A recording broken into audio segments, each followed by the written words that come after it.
tayo.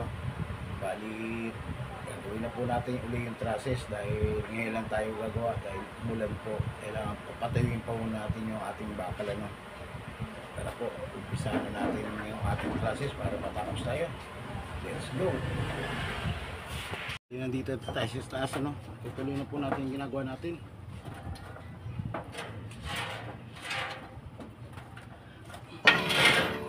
Putol muna tayo ng mga member. Hindi ang init. Ano na naman to?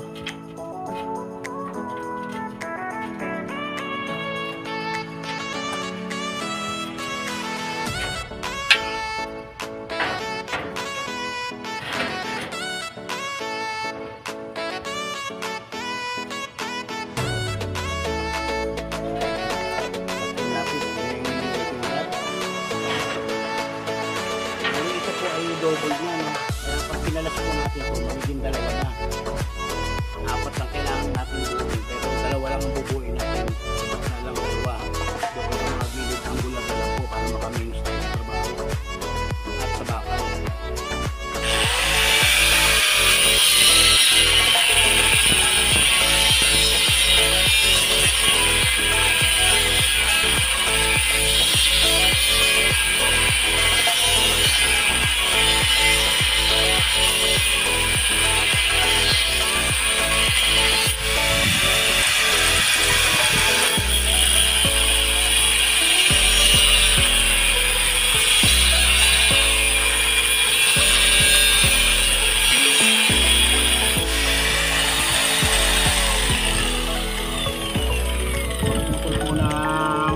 Bakal dyan, alalahin nyo lang po, huwag nyo apurin, huwag nyo idiin dahil napuputol po yung talon nyo.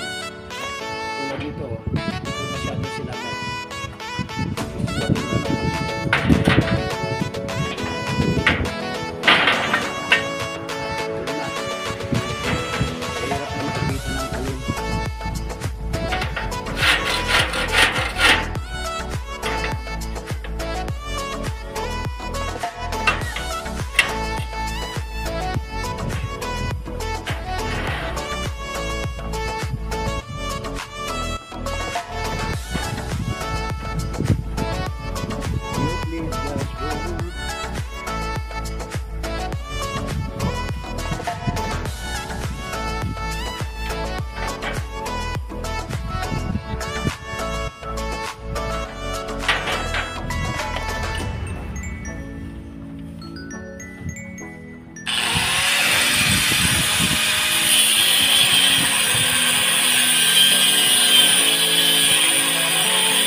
diskarte naman natin sa pagwe-welding po ay dahil iniiwasan natin mag-trip po ang ating welding machine, yung automatic trip yung tinatawag.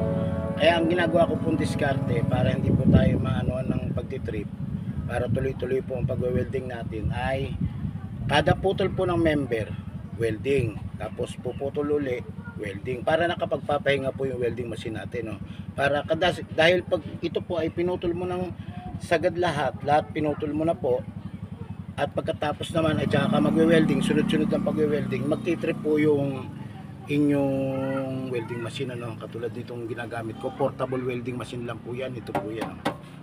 Kaya ginagawa ko, pagkaputol ko po nitong isa, tsaka ako magwe-welding, tapos puputol ulit ako isa, tsaka po ako magwe-welding, ano? Ganun lang po ang diskarte, para po hindi mag-trip yung ano natin. Huwag natin persayin yung welding machine, para tuloy-tuloy yung trabaho natin. Tara po, katulad dito pinutol ko ng dalawa, welding ko na po.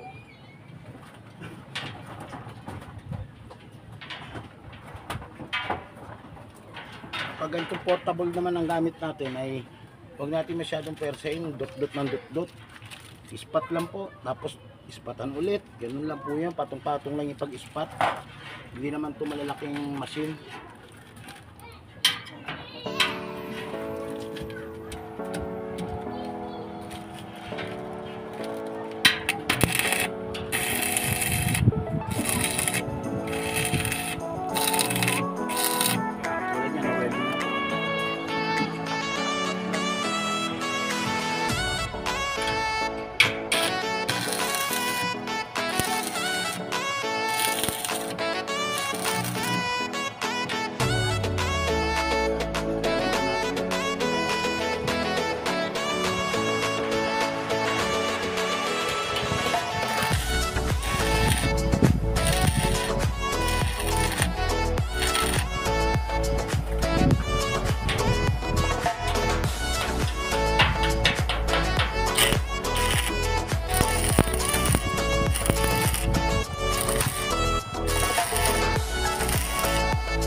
Babara ng ano, dahil mag-trip po itong ating welding machine.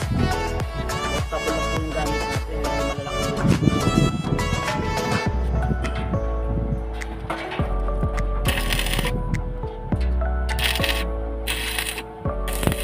Patong-patungin nyo lang po siya hanggang sa kumapal, para mawala rin yung nakapula.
Talagang gusto matuto mag-welding, huwag niyo po hayaan na ano, i-welding iaangat, hindi totoo yun. Kailangan po idiin nyo muna, idiin. Ayan, katulad po ng ganyan, no? Ayan, o. Idiin nyo po ganyan, no? Hindi yung totoo yung iaangat mo gano'n, hindi yung totoo yun.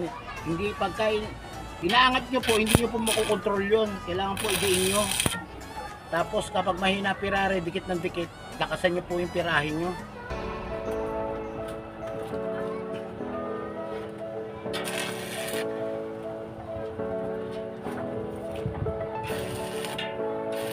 Idikit nyo po maigi yung welding rod sa bakal. Huwag yung iaangat pa, hindi yung totoo yun.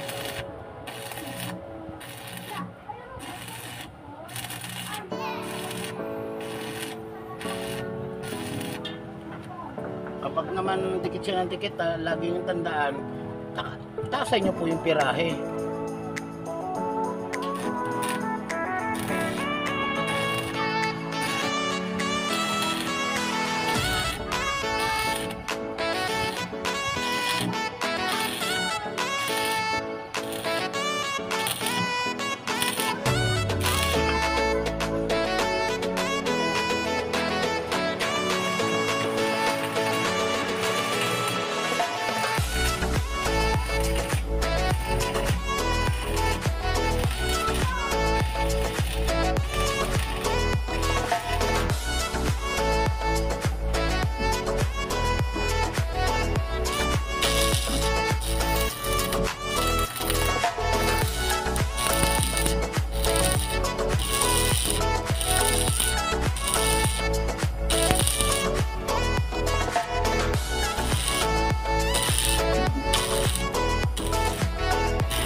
Puputol muna po tayo para nakapagpapahinga po yung ating welding machine. Ganyan po yung pamamaraan natin. Kapag wala naman po kayong cut off ganito, edger, pwede naman po yan, pero wag mo nang pa-slide, ano? Pwede pong katingin ng diretso. Pero ako pinapa-slide ko pa rin para mas maganda. Pero ang pagputol ko, hindi ko na sinasagad, binabali ko na lang, oh.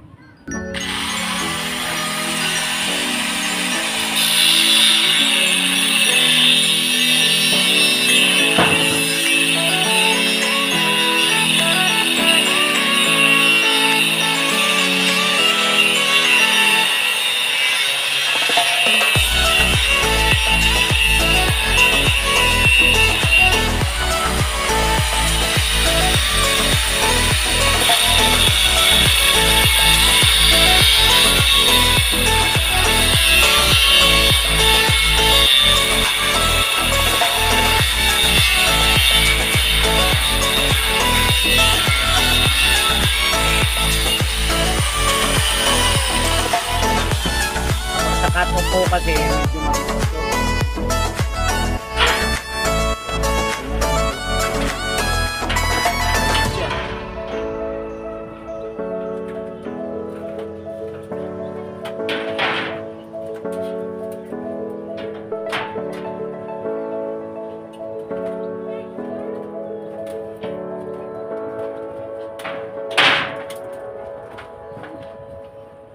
Tapos na po tayo mag-welding, ano? Ngayon, ang gagawin natin ay babaklasin na po natin to. Yung pinaka naka-doubles niya. Yung winelding natin, edgerin lang natin ulit, ano, para mabaklas natin. Bali, 2 piraso na to, eh. Gagawa naman tayo ng panggilid. Yung panggilid, hindi na tayo gagawa ng ganito. Pag ano na lang, patatsulok na lang sa hollow block, kakapit natin sa hollow block. Tignan nyo po yung gagawin natin doon para makatipid tayo sa oras at sa labor. Materyales, tipid din. Papakapit natin sa dowel. Sa pinakaasintada, no? Sa ngayon, Papalit muna tayo ng talim. Yung talim natin pang grinding, oh. Ito yung pang cutting.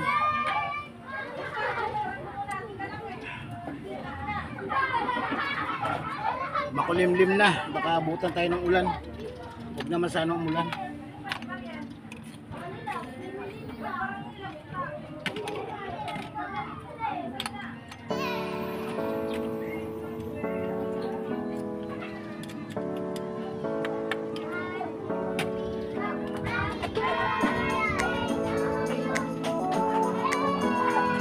Tawin na po natin.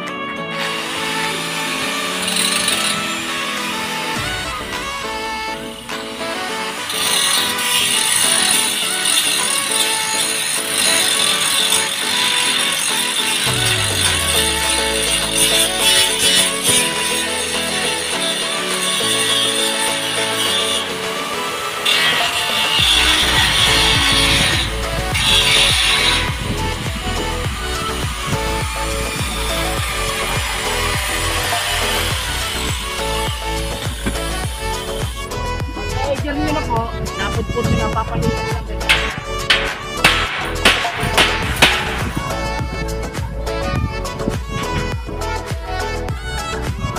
Ibalay na, oh.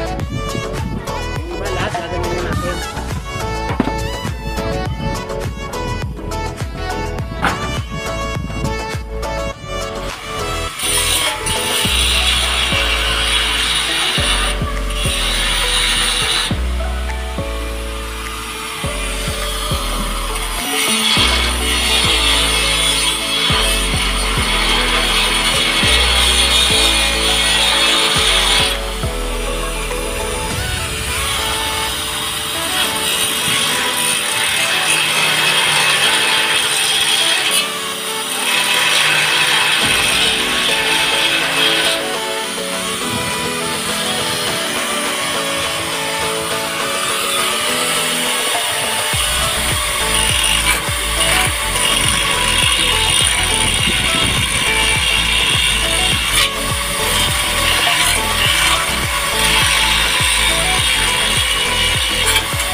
Halo ulit.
na natin ano. Abot na tayo ng ulan. Ayan, bali dalawa na po nagawa natin ano. Binaklas na natin siya. Ito lang yung pattern. Ayan, nakadalawa na tayo. Bali gagawin natin yung kabilang gilid na lang ano. At papahinga mo tayo, abutan tayo ng ulan. Ayan na, makulimlim na. Hanggang dito lang po ang aking video. Sana po huwag kayong magsawang sumuporta at manood ng aking video. Maraming salamat po. Bye bye.